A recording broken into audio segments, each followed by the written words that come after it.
There are going to be some major changes in credit reporting and credit scores for the year of 2025, and this is going to affect everyone.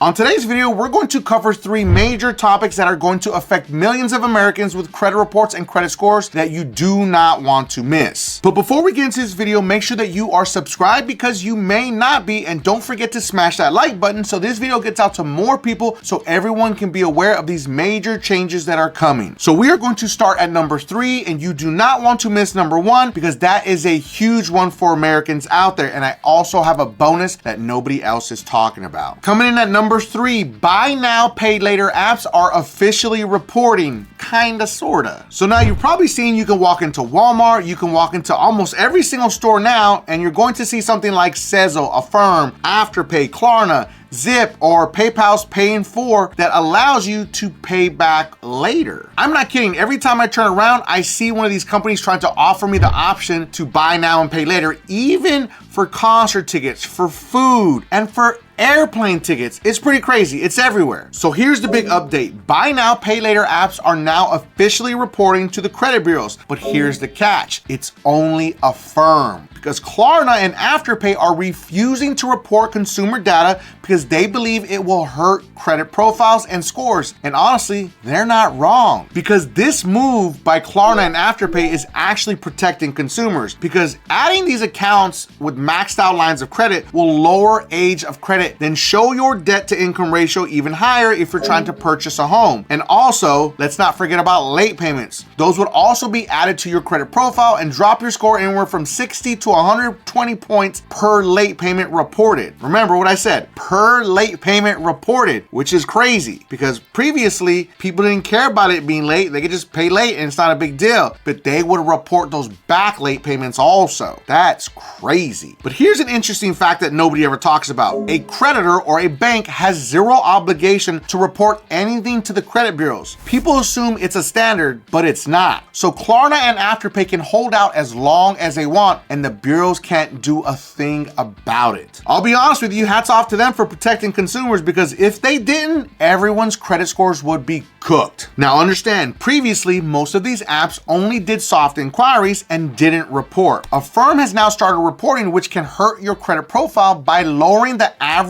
age of accounts and stacking short-term loans on top of each other, which is detrimental and catastrophic for a credit profile, because some people have multiple Affirm accounts, and if they all report, that can tank your credit scores. Also, if you've got any late payments, those would also be added to your credit profile and drop your credit score 60 to 120 points per late payment reported, as we stated earlier. Now, the CFPB saw this as a problem before, and they tried to regulate this space, but the Trump administration stopped that effort. Meanwhile, Elon Musk is also working to build a buy now, pay later platform through X/Twitter, and without regulation, this could explode even further. Now, moving on to number 2, medical debt. Medical debt has crippled millions of Americans. There are literally over 15 million Americans being affected by medical debt on their credit reports. There is over $49 billion worth of medical debt out there. Now hear me again, I said 49 billion, not million. Now here's the major update. A Texas judge has ruled that medical debt will go back onto credit reports unless it is less than $500 or it's paid, because paid medical debt or medical debt under $500 cannot be reported. Everything else can. Now here's the biggest problem that I see. There is virtually no regulation to fight this because the CFPB has been gutted down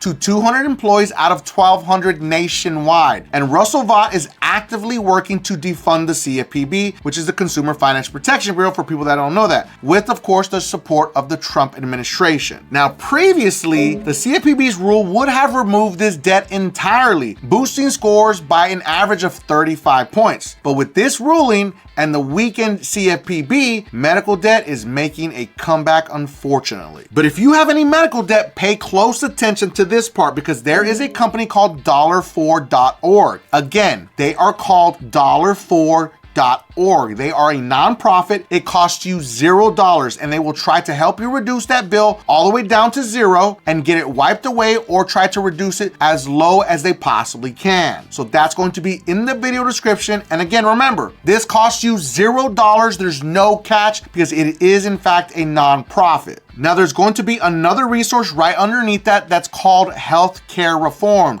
So you have other healthcare resources that you have for that crazy outstanding medical debt out there so you don't get sued. Because I'm sorry to say this, but there's going to be a lot of massive lawsuits out there with medical debt collectors. I just have a really bad feeling about this, unfortunately. I want to give a special shout out to all my beasters out there that are working hard to fix their credit using Dispute Beast, the most advanced AI credit repair software ever created that comes with the 110% money back guarantee. But specifically to Luis. Luis's credit score went up 261 points after just one round with Dispute Beast. And Jency's credit score went up 225 points after just one round with Dispute Beast. But let's not forget James. James's credit score went up 207 points after just one round with Dispute Beast. Dispute Beast's link is going to be in the video description and pinned at the top of the comments for anyone that needs to fix their credit. Now, taking over the #1 spot is Fannie Mae and Freddie Mac are going to switch over to using Vantage 4.0 credit scores. And now this is officially active. They're actively pushing Vantage 4.0 into mortgage lending right now. Now, in case you're wondering, Credit Karma uses Vantage 3.0, so this is a slightly more updated version, but this change applies only to mortgage lending through Fannie Mae and Freddie Mac. Now, historically, these agencies were central to the 2008 crash due to risky loans. Imagine that. Now, with the Trump administration potentially rolling back regulations, the worry is that mortgage lending could become riskier again. There's also a myth floating around that FICO 10T will dominate lenders soon, and that's just not true, because auto lenders and credit card companies won't use models that get them fewer approvals. Meanwhile, housing markets in states like Florida, Washington, Texas are already showing cracks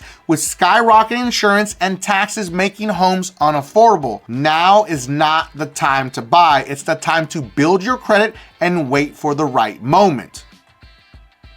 Last part's the most important. No, I did not forget the bonus, so here's the bonus. For decades, the three credit bureaus, Experian, Equifax, and TransUnion, have been the middleman between your credit data and lenders. That monopoly just got cracked wide open because FICO just announced it will sell credit scores directly to mortgage lenders, bypassing the credit bureaus entirely. Now, until now, lenders had to buy credit reports from the bureaus, then pay FICO separately to generate scores. But now, FICO is cutting out the middleman. This could shake up the entire mortgage lending industry. Costs might drop, competition could heat up, and the big three bureaus who've controlled the system for decades just got checkmated. And FICO stock skyrocketed 18% overnight, while the credit bureau stock tanked. Now, this could lead to faster approvals, lower rates at closing, and maybe even force the credit bureaus to innovate. But here's the twist. FICO still needs raw credit data, which the credit bureaus own. So this is just the opening shot of a credit war that nobody is talking about. So if you're planning to buy or refinance, pay attention, because mortgage lending as we know it is about to get flipped upside down. And if you have any collections, charge-offs, or negative items that you need to delete from your credit reports, make sure to watch this video right here, because it's going to show you how AI will do all the work for you, give you your FICO scores, mail your letters, and it comes with a 110% money back guarantee. And if you felt that I brought you some value in this video, make sure that you don't forget and subscribe to increase your credit score.